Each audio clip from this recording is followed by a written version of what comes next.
नमस्कार दोस्तों, ये वीडियो एडिटोरियल कंपाइलेशन फॉर मेंस का पार्ट है। आप प्लेलिस्ट में जाके एडिटोरियल की वीडियोस पेपर वाइज और टॉपिक वाइज देख सकते हो। और अगर आप दिसंबर 2019 के बाद की वीडियोस को देखना चाहते हो तो वीडियो के नीचे मौजूद ज्वाइन बटन की सहायता से आप मेंबरशिप को ज्वाइन कर सकते हो। चलिए डिस्कशन स्टार्ट करते हैं। आप जीएस पेपर 2 के इस टॉपिक से आर्टिकल को रिलेट कर सकते हो। देखो, इसमें तो कोई डाउट नहीं है कि पब्लिक हेल्थ इश्यूज के कारण हमारी जो लड़ाई है कोविड-19 के अगेंस्ट वो कमज़ोर हुई है। जैसे 2018 में इंडिया का पब्लिक हेल्थ एक्सपेंडिचर सिर्फ 1.28% ऑफ जीडीपी था। दूसरे देशों के अपेक्षाकृत ये काफ़ी कम है। अगर हम develop countries USA, UK, China इनको देखें तो हमारा पब्लिक हेल्थ एक्सपेंडिचर बहुत कम है। इसके बाद वर्ल्ड बैंक के डेटा के अनुसार 2017 में इंडिया का out of pocket health expenditure था 62.4%। मतलब 62.4% लोगों ने कोई हेल्थ इंश्योरेंस नहीं करवाया हुआ था 2017 में। अगर कोई डिजीज होता तो उनको अपना जेब से पैसा देना पड़ता उस डिजीज का इलाज करवाने के लिए, जबकि वर्ल्ड एवरेज कितना है 18.2%। मैन पावर की आप बात कर लीजिए, हेल्थ सेक्टर में मैन पावर काफ़ी कम है। इंडिया की डॉक्टर पॉपुलेशन रेशो 1:1457 है, जबकि WHO के अनुसार नॉर्म कितना है, कितनी होनी चाहिए 1:1000। समझ गए? मतलब पब्लिक हेल्थ इश्यूज के कारण हमारी लड़ाई कमजोर हुई है, इसमें तो डाउट नहीं है।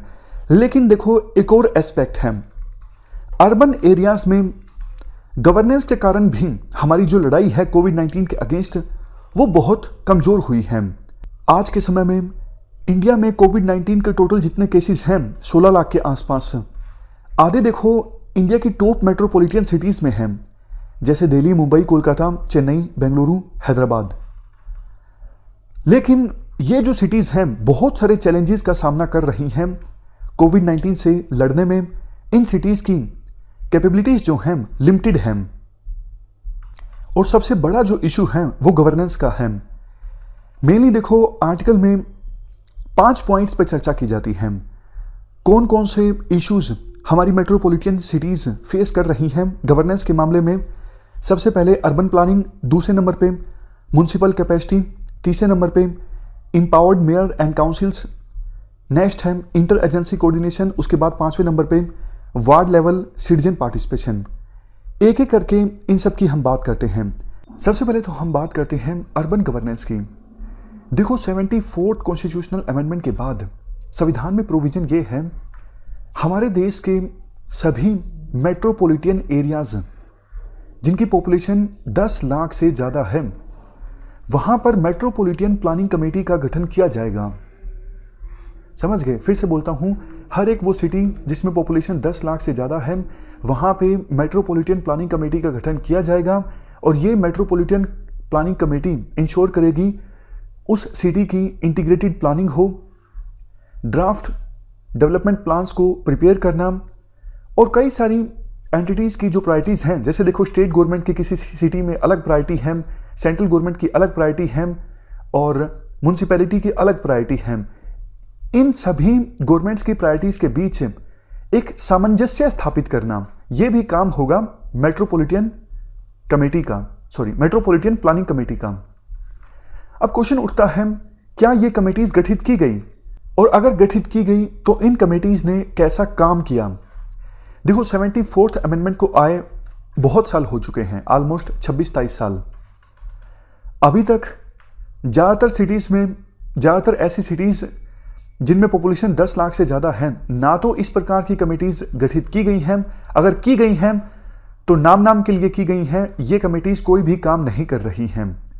Annual survey of India city system, ये सर्वे है जन आग्रह एक ऑर्गेनाइजेशन है, उन्होंने ये सर्वे किया था 2017 में। उसके अनुसार 18 में से 9 सिटी, इन्होंने 18 सिटीज़ को असेस किया था, जिसमें से 9 सिटीज़ में ये कमेटीज़ गठित हुई थी, और वो भी सिर्फ पेपर पर, काम कुछ भी नहीं किया जा रहा था इन कमेटीज़ के द्वारा। देखो, अभी कोई इंटीग्रेटेड प्लानिंग नहीं देखने को मिल रही हमारी सिटीज़ में, और जिसका नतीजा है कोविड-19 के जो क्राइसिस हैं सिटीज़ में बढ़ गए। Poor sanitation, poor housing, lack of access to meaningful social security schemes, ये कुछ कंसिक्वेंसेस हैं पुअर प्लानिंग के, पुअर अर्बन गवर्नेंस के। तो इसलिए आवश्यकता ये है medium to long term urban planning जरूर होनी चाहिए अगर हम चाहते हैं कि इस प्रकार के डिजास्टर फिर से ना आए सिटीज में। अब इसके बाद बात करते हैं दूसरे इशू की, जो कि है म्युनिसिपल कैपेसिटी। कैपेसिटी वर्ड जब आपके माइंड में आता है तो क्या आप सोचते हो? कैपेसिटी मतलब क्षमता। हमारे देश में जो मेट्रोपॉलिटन सिटीज हैं उनकी कैपेसिटी काफ़ी ज़्यादा कमज़ोर है, फाइनेंस के मामले में, स्टाफिंग के मामले में। और 3F के बारे में आपने सुना होगा। जब भी लोकल गवर्नेंस की बात आती है तो 3F का जिक्र किया जाता है। पहला F फाइनेंस, दूसरा F फंक्शनरी और तीसरा F फंक्शंस। मतलब जो टियर 3 गवर्नमेंट्स हैं आप उनको पैसा दो, फंक्शंस दो यानी पावर दो, और सबसे लास्ट में फंक्शनरीज। फंक्शनरीज का मतलब टियर 3 गवर्नमेंट्स में जो लोग काम करते हैं, ऑफिसर्स हैं, उनको आप इंपावर करो, उनको ट्रेनिंग दो, स्किल्ड बनाओ ताकि वो अच्छे ढंग से काम कर सकें। तो 3F आप जरूर लिखिएगा जब लोकल गवर्नमेंट्स की बात आप लिखते हो। अब देखो कुछ एग्जांपल्स देखते हैं। बेंगलुरु की म्युनिसिपैलिटी टोटल जितना खर्चा करती है एक साल में, मतलब जितना उनका एक्सपेंडिचर होता है, उसका सिर्फ 47.9% रेवेन्यू वो जनरेट करते हैं। चेन्नई की सिचुएशन उससे भी खराब है। जितना एक साल में चेन्नई की म्युनिसिपैलिटी खर्च करती है, रेवेन्यू जनरेट करती है, उसका सिर्फ 30.5%। बाकी पैसा स्टेट गवर्नमेंट या फिर सेंट्रल गवर्नमेंट से मिलता है। मुंबई 36.1% और सबसे लास्ट में कोलकाता 48.4%। तो मतलब ये म्युनिसिपैलिटीज जो हैं वो या तो स्टेट गवर्नमेंट पर डिपेंडेंट है या फिर सेंट्रल गवर्नमेंट पर डिपेंडेंट है पैसे के लिए। होना ये चाहिए ये अपने आप से रेवेन्यू जनरेट करें, किसी के ऊपर मुहताज ना रहें, ताकि सिटीज़ को बेहतर ढंग से गवर्न किया जा सके। उसके बाद बात करें स्टाफिंग की। 2007 का ये जो सर्वे है ASICS 2017, इसके डेटा के अनुसार देखो 2017 में मुंबई में सबसे ज़्यादा म्युनिसिपैलिटी के ऑफिसर्स थे। कितने? 938 पर 1 लाख पॉपुलेशन, जबकि बाकी सिटीज़ में सिचुएशन काफ़ी ज़्यादा ख़राब थी। लेकिन ग्लोबल सिटीज़ से अगर हम कंपेयर करें तो जोहान्सबर्ग में 1 लाख के पीछे ऑलमोस्ट 3000 म्युनिसिपैलिटी के ऑफिसर्स थे, और न्यूयॉर्क में 1 लाख पॉपुलेशन के सामने 5446 ऑफिसर्स थे म्युनिसिपैलिटी के। तो मतलब स्टाफिंग के मामले में हमारी म्युनिसिपैलिटीज़ काफ़ी ज़्यादा कमज़ोर हैं, और ये कोविड-19 के दौरान देखने को भी मिला। कोविड-19 की महामारी के दौरान हमारी जो म्युनिसिपैलिटीज़ हैं मेट्रोपॉलिटन एरियाज़ में, वो basic services, basic amenities, basic infrastructure नहीं डिलीवर कर पा रही हैं अर्बन सिटीजन्स को। तो ऐसा नहीं होना चाहिए। ये तो लोकल गवर्नेंस को अंडरमाइन करता है। अब नेक्स्ट देखो बात करते हैं तीसरे फैक्टर की। तीसरा फैक्टर है एम्पावर्ड मेयर्स एंड काउंसिल्स। हमारे देश में मेट्रोपॉलिटन सिटीज़ में जो मेयर्स होते हैं उनके पास देखो पावर्स नहीं होती। बहुत सारी चीज़ें जैसे planning, housing, water, environment, fire, emergency, इन सब मामलों में पूरी पावर नहीं होती मेयर के हाथ में। इसलिए मेयर बहुत सारे क्रिटिकल इंपॉर्टेंट डिसीजंस नहीं ले पाता, और मेयर का कार्यकाल भी काफ़ी छोटा होता है। मुंबई में मेयर का कार्यकाल है सिर्फ 2.5 ईयर्स। दिल्ली में कितना? सिर्फ 1 साल। बेंगलुरु में कितना? 1 साल। सोच के देखिए कोई मेयर क्या काम कर लेगा 1 साल में? इतने में वो प्लान करेगा कि मुझे ये करना है, 1 साल बीत जाता है। और जबकि देखो आपको डेवलपमेंट लानी है तो एक विजन पे काम करना होता है, और उस विजन को इंप्लीमेंट करने में समय लगता है। 1 साल में तो मेयर एडजस्ट होने में लगा देता है कि हाँ नया नया मेयर बना है, क्या कुछ होता है, मेयर का काम कैसे होता है। तो इसलिए ये गलत है। और देखो दूसरी सिटीज़ का आप एग्जांपल लीजिए, टोक्यो का या फिर ऑस्ट्रेलिया में, यूके में जो सिटीज़ हैं, वहाँ पे मेयर की पोजीशन काफ़ी ज़्यादा स्ट्रॉन्ग होती है, और इसका फ़ायदा भी होता है। फ़ायदा कैसे होता है? मान लीजिए आप मुंबई में रहते हो और आपका कोई इलेक्टेड मेयर है, वो रिस्पॉन्सिबल है आपकी सिटी की डेवलपमेंट के लिए। आप उसके पास जाके बोल सकते हो, कोई समस्या आपको आती है, आपकी गली टूटी हुई है, कि भैया आपका काम है, आप ये ठीक करवाओ।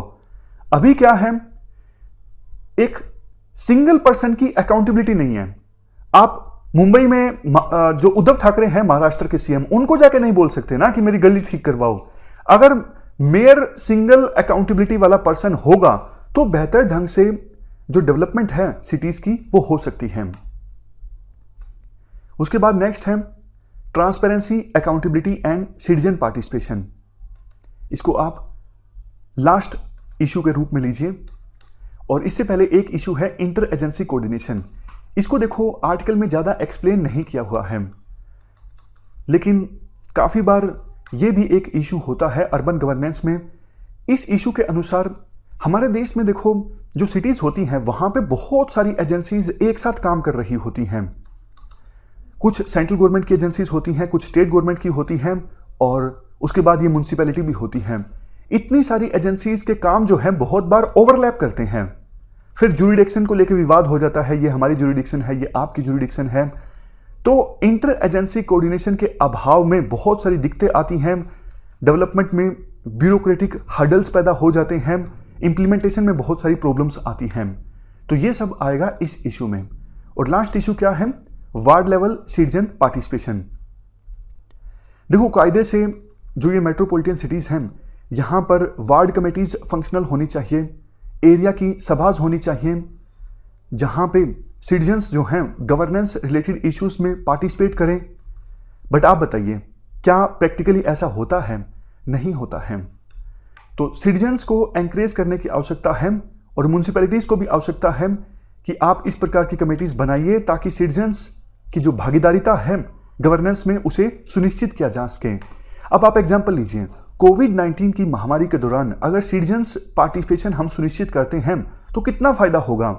बेनिफिशरीज को आइडेंटिफाई करना आसान होगा, कॉन्टैक्ट ट्रेसिंग आसान होगी, सेफ्टी प्रिकॉशंस के बारे में जानकारी फैलाना, क्वारंटीन को इन्फोर्स करना, वॉलंटियर्स रिक्रूट करना, ये सब काम काफ़ी आसान हो जाते हैं अगर सिटीजन्स पार्टिसिपेशन होता है गवर्नेंस में।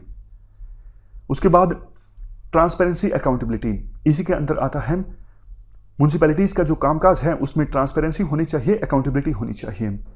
कंक्लूजन में देखो ये कहा जाता है, 2012 की मैकिन्से रिपोर्ट है जिसमें कहा गया था हमारे देश की 54 मेट्रोपॉलिटन सिटीज़ देश की जीडीपी में 40% कंट्रीब्यूट करते हैं, बहुत ज़्यादा। और देखो 2025 आते आते 69 मेट्रोपॉलिटन सिटीज़ का देश की जीडीपी में कंट्रीब्यूशन हो जाएगा, कितना? 50% से भी ज़्यादा। लेकिन देखो अभी तक हमारे देश में मेट्रोपॉलिटन सिटीज़ की गवर्नेंस के लिए कोई यूनिफाइड या फिर कोहेसिव फ्रेमवर्क नहीं है।